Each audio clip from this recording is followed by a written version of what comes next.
এই ফ্রেন্ডস, এটা হলো দীঘাতে তৃতীয় দিন, যে লাস্ট দিন।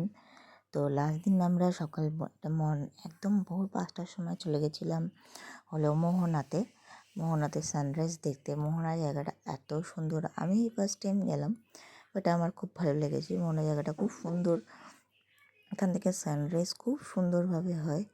তো আমার বর বললো এখানে চলো, বললাম ঠিক আছে। একদম ভোরবেলা, তখন সানরাইজ হয়ও নি, তখন এই 4:30-5টার মতো বাজে, একদম ভোরবেলা আমরা পৌঁছে গেছিলাম সানরাইজ দেখতে। এত সুন্দর জায়গাটা লাগছিল, মানে ভোরের যে একটা স্নিগ্ধ ব্যাপারটা আছে, সেটা আর বলে বোঝানো যায় না। যে সমুদ্রের মধ্যে দার্জিলিংয়ে টাইগার হিলে আমি সানরাইজ দেখেছি, কিন্তু সমুদ্রে সানরাইজ দেখার অনুভূতিটা একটু অন্যরকম। তো যাই হোক, আমরা সমুদ্রে পৌঁছে গেছিলাম সানরাইজ দেখতে মোহনাতে। তো মোহনা জায়গাটা খুবই সুন্দর, আমার তো খুব ভালো লাগলো। এই জায়গাটাও খুব সুন্দর, সমুদ্র জল আসছে, আমি তাদের এই পা ভিজাচ্ছিলাম, ভালো লাগছিলো দেখতে। আর এখানে দেখো সানরাইজ হচ্ছে, একটু মাত্র সবে সূর্য উঠেছে। আর ওই জায়গাটা এত ভিড়, কারণ ওই জায়গাটা না আমরা যেতে পারিনি, কারণ ওই জায়গাটা দুটো জায়গার সমুদ্র এসে সমুদ্র এসে একসাথে মেশে এই জায়গাটাতে।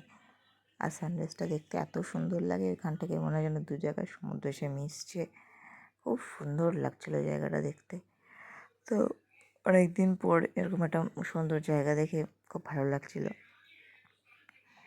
এখানে দেখো দাঁড় করে রেখে দিয়েছে সমুদ্রের ওখানে গিয়ে যাচ্ছে, দেখতে এত সুন্দর লাগছিল, সেটা আর বলে বোঝানো যায় না। ঘোড়াটাকে কি সুন্দর দাঁড় করালো, আবার নিয়ে চলে গেল। এটাই খুব ভালো লাগলো দেখে, খুব একটা সুন্দর মুহূর্ত, যেটা ক্যাপচার করে রাখলাম, ভালো লাগছিল। হাই ফ্রেন্ডস, কেমন আছেন আপনারা সবাই? আশা করি সবাই ভালো আছেন। আমরা চলে এসেছি মোহনাতে সানরাইজ দেখতে। ওখানে সানরাইজ হচ্ছে, ওখানে হচ্ছে মোহনা। এই যে সমুদ্রের কাছে চলে এসেছি, পা ফিরছি, পাবে যাচ্ছি।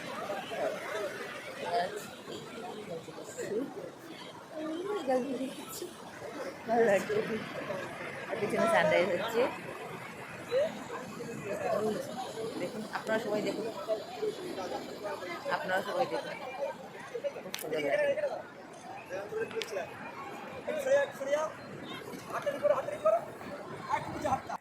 আর মোহনা মানেই তো মাছের বাজার, বিশাল বড় একটা মাছের বাজার।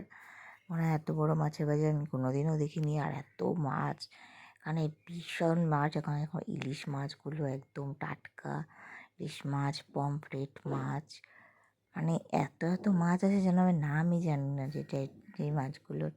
আর এখানে আমার ফেভারিট অনেক কাঁকড়া, গলদা চিংড়ি, বাগদা চিংড়ি, পমফ্রেট মাছ, ইলিশ মাছ, এখানে লবস্টার, এগুলো মানে যত সম্ভব লবস্টার, এখানে কাঁকড়াতে ভর্তি, শঙ্কর মাছ, ইলিশ মাছ, সব আমার ফেভারিট মাছগুলো একসাথে ছিল। এখানে সব কাঁকড়া, নানান পদের মাছ ছিল, মাছের এত দুর্গন্ধ।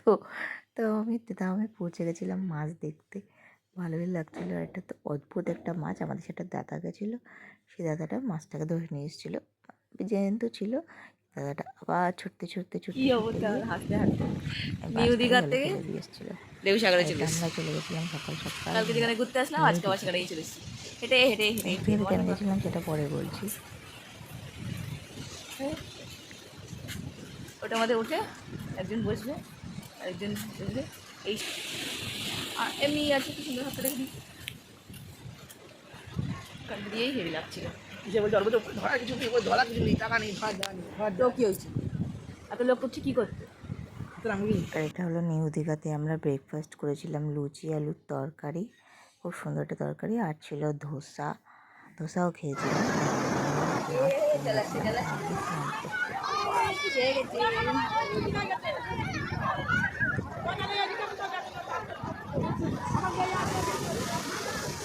তৃতীয় দিন আমরা সমুদ্রে স্নান করেছি, একদিনই সমুদ্রে স্নান করতে পেরেছি, কারণ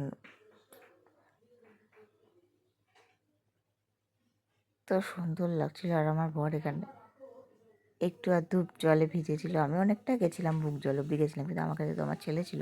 আমি আর আমার বরই গেছিলাম স্নান করতে। ওই জন্য কেউ ছিল না, সবাই ঘুরতে গেছিলো। আমি আর আমার বরই গেছিলাম। আমার ছেলের প্রথম সমুদ্র দেখা, সমুদ্র দেখা, প্রথম সমুদ্র স্নান করা 16 মাস বয়সে, ভীষণ এক্সাইটেড। হ্যাঁ পার না প্রথম একটু ভয় লাগছিল। ল্যান্ডারে না দাদা ঠিক চলে যেতে পারতাম।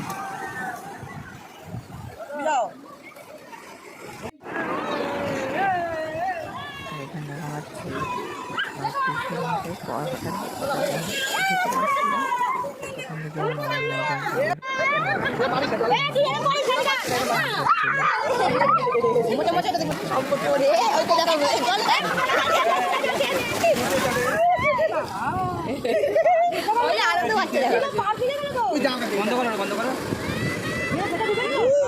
মজা মজা পাচ্ছি।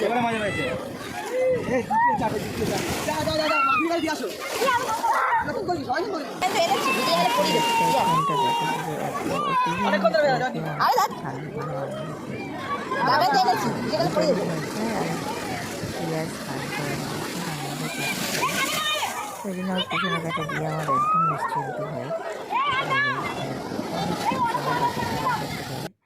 এর জন্য দিয়েছিলাম, এত সুন্দরভাবে আনন্দ করছিল। তো আমাদের দুপুরবেলা, এটা হলো আমার দুপুরবেলার লাঞ্চ ছিল। মিক্সড ফ্রাইড রাইসটা এত সুন্দর, দেখো স্টারের মতো করেছে। তোমাদের কেমন লাগলো জানিয়ে। Thank you.